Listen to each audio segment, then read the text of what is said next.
The origin of batik, though, is not from Africa. This technique is come from Indonesia, Ile de Java.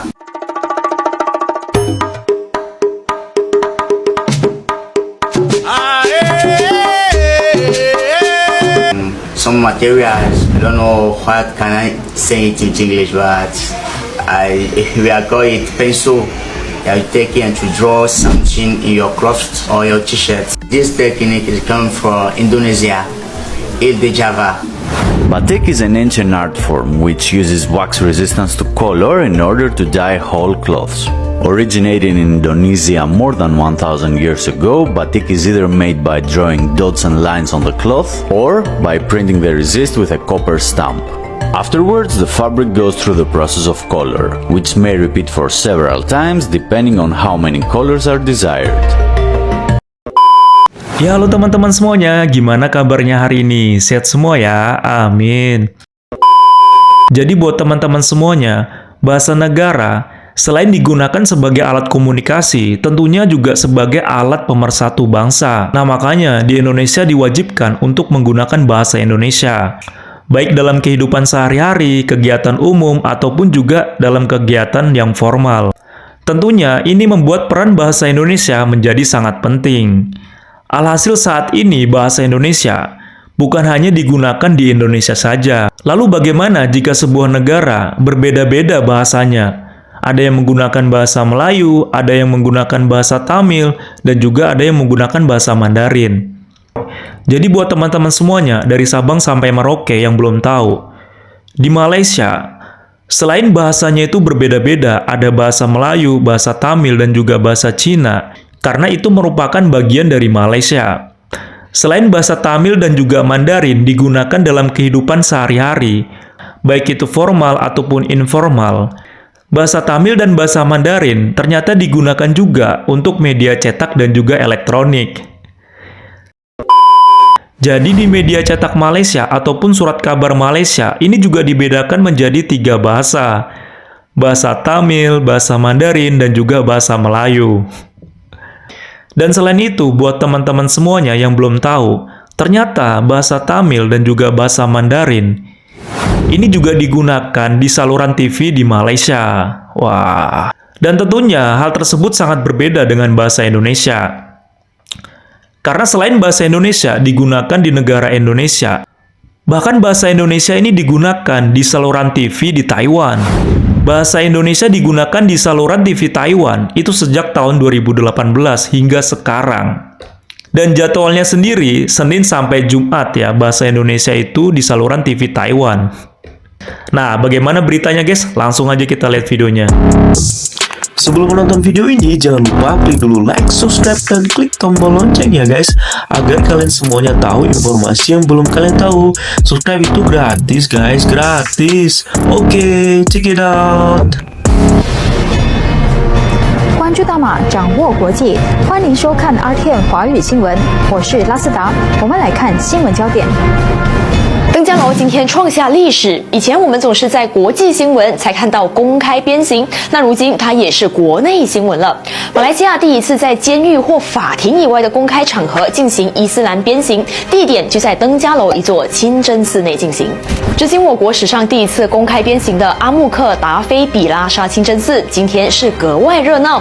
由于遇上今天星期五穆斯林祈祷后的时段，所以清真寺外头聚集了超过100人在看热闹。至于执行鞭刑的礼堂，是指允许包括州行政议员在内的90人在场观看刑罚的过程，而进入礼堂的人是不被允许携带手机或者相机拍摄鞭刑过程的。除了警方，也有大批登州宗教事务局官员驻守在清真寺，确保一切顺利进行。15 லட்சம் ரிங்கெட் மதிப்புடைய 26 கிலோ கெத்தமின் போதைப் பொருளை கடத்தியதாக 21 வயதுடைய எம் தினேஷ், எம் விக்னேஸ்வரன் மற்றும் எம் தினேஷ் குமார் ஆகிய 3 நண்பர்கள் மீது மேஜிஸ்ட்ரேட் நீதிமன்றத்தில் குற்றஞ்சாட்டப்பட்டது. மேஜிஸ்ட்ரேட் எஸ் புனிதா முன்னிலையில் குற்றச்சாட்டு மலாய் மொழியில் வாசிக்கப்பட்ட போது அதனை புரிந்து கொண்டதற்கு அடையாளமாக அம்மூவரும் தலையசைத்தனர். கம்புங் குனுங் ரப்பாட் ஜலான் கோபெங் சாலையில் கடந்த செப்டம்பர் மாதம் 20ஆம் தேதி இரவு மணி 9:15 அளவில் அவர்கள் இக்குற்றத்தை புரிந்ததாக குற்றஞ்சாட்டப்பட்டனர். 1952ஆம் ஆண்டின் அபாயகரமான போதைப்பொருள் சட்டத்தின் 39B விதியின் கீழ் அவர்களுக்கு எதிராக குற்றஞ்சாட்டப்பட்டது. அவர்கள் மீதான குற்றச்சாட்டு நிரூபிக்கப்பட்டால் மரண தண்டனை Apa kabar para pemirsa? Saya Lili Suryati akan membawakan warta berita PTS. Tsai Ing-wen memuji pengontribusi PMA teladan saat bertemu di mereka di Istana Kepresidenan pada akhir pekan lalu. Tahun ini ada 5 PMA yang berprestasi di perindustrian, lembaga perawatan jangka panjang, dan rumah tangga. Kelima PMA telah bekerja 6 tahun lebih dari bersedia untuk berlari menjadi pekerja teknik tingkat menengah. 我们今天也有5位模范移工来到现场，谢谢我们的移工朋友。 Tepuk tangan meriah menjadi bukti apresiasi dedikasi para PMA yang telah bekerja di Taiwan selama bertahun-tahun. Ada 5 PMA yang diterima Presiden kali ini, termasuk Atika Rika dari Indonesia, Pham Thi Yen dan Vi Phan Tu dari Vietnam, Utsuk Surachai dari Thailand, dan Jeffrey Papa Opriyasa dari Filipina. Mereka bekerja di pabrik manufaktur, instansi perawatan, dan perawatan rumah tangga. 在专业上都有优异的表现，也积极的协助关心同乡的朋友，适应台湾的生活，一起让台湾越来越好。 Atika Rika dari Indonesia telah bekerja sebagai perawat di Taiwan selama 10 tahun dan telah diakui oleh majikan. Pham Thi Yen adalah seorang PMA Vietnam yang telah bekerja di sebuah perusahaan teknologi besar selama bertahun-tahun.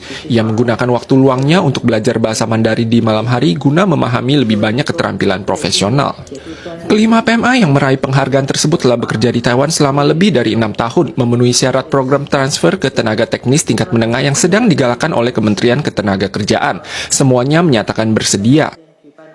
Tim Sabka Dinas Imigrasi Taichung berhasil menciduk seorang PMA Filipina berstatus teknisi pabrik di Changhua yang menjadi bandar judi. Ia juga diduga meraup keuntungan dengan menyediakan layanan penukaran kurs ilegal dan akan ditindak atas kejahatan perjudian dan pelanggaran undang-undang perbankan. 这个就补充给大家，中医分是它形容的像印尼文，你看在它的字尾里面，更会变成马甘纳。好，帮我来念一下马甘纳，马甘纳，很简单，对不对？哦，叫做尼弄，有这么难念吗？尼弄，尼弄，亚兰国立的师大学这节课哦。 对，独立联合非洲团，这是属于一个非常广大的国家，2亿7000万人口，1万7的岛屿，太多都没有去过，非常可惜。它印尼的马尔地夫，你们去过吗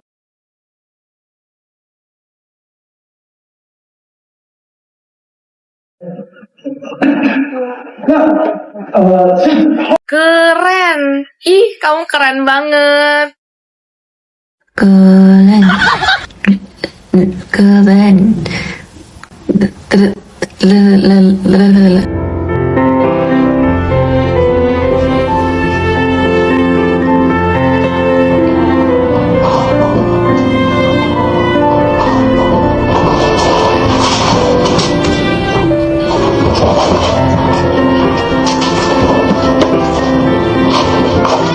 他们说为什么你没有泡？那然后你不发射了吗？因为我还没记住，然后地震来了，对啊，我看会爆那种，对，懂。 Tentunya kita sebagai warga negara Indonesia setelah melihat video tadi wajib bangga. Karena bahasa Indonesia selain digunakan di negara Indonesia, ternyata juga dihargai dan juga digunakan di negara lain, dalam hal ini di Taiwan. Bahkan di televisi Taiwan, itu sejak tahun 2018 menggunakan bahasa Indonesia. Dan tentunya juga bukan hanya bahasa Indonesia, ada bahasa Vietnam dan juga bahasa Thailand. Nah, kemudian berkaitan dengan jam siarannya untuk bahasa Indonesia, di televisi Taiwan, itu dari jam 7:55 waktu setempat, dari hari Senin sampai dengan hari Jumat. Kemudian untuk bahasa Vietnam, itu dari jam 6:55, dan juga bahasa Thailand, jam 8:55. Nah, bagaimana dengan bahasa negara tetangga kita?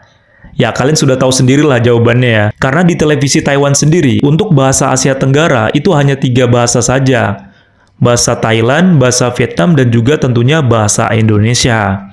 Jadi tidak ada bahasa negara lain lagi. Nah, karena sering diputar dari hari Senin sampai hari Jumat, ini membuat masyarakat Taiwan ataupun pelajar dari Taiwan ini penasaran dengan bahasa Indonesia. Makanya mulai dari SD, SMP, SMA, ataupun sampai universitas, itu ada mata pelajaran bahasa Indonesia. Dan juga tentunya bukan hanya pelajar.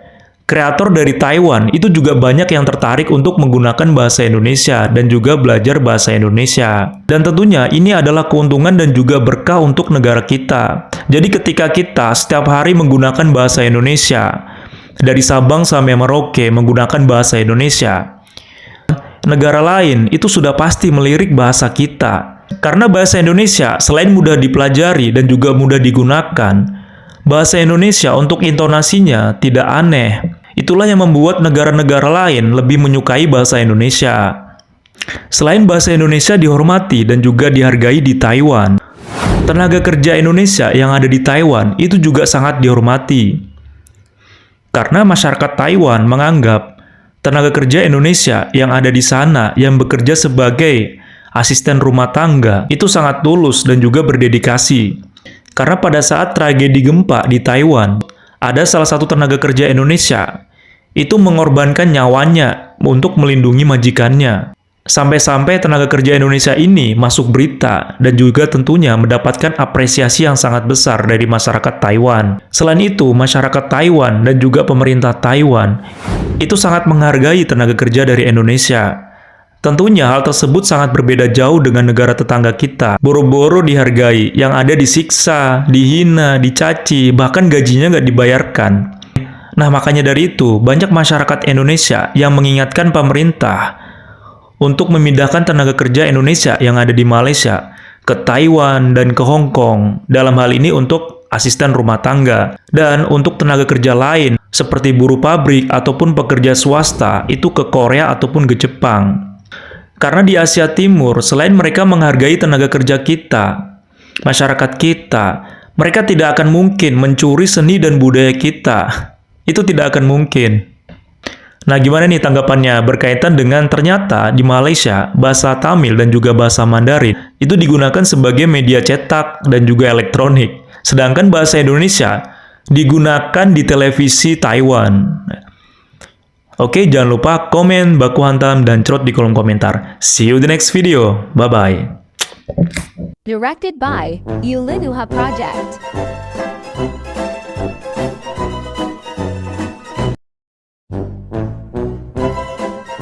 Thank you, Sedular. Jangan lupa klik subscribe dan share kat dan semuanya.